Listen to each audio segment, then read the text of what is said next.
Alam niyo ba na maraming bagay ngayon na pambabae na orihinal na ginawa para sa kalalakihan? Tulad na lamang ng high heels na unang isinuot ng mga Persian soldiers para sa mas maayos na balanse habang nakasakay sa kabayo, at nang makita ito ng mga Europeans, ginaya nila ito bilang simbolo naman ng kapangyarihan at pagkalalaki. Kapag mas mataas ang takong, mas mataas ang respeto na kanilang nakukuha.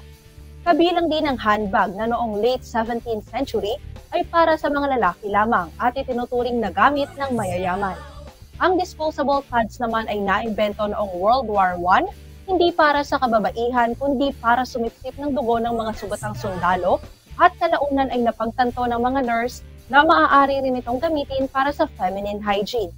Pati ang makeup noon ay para rin sa mga lalaki, lalo na sa Egypt, China at Japan, kung saan ang paglalagay ng kolorete sa mukha ay simbolo ng espiritualidad at katayuan sa buhay.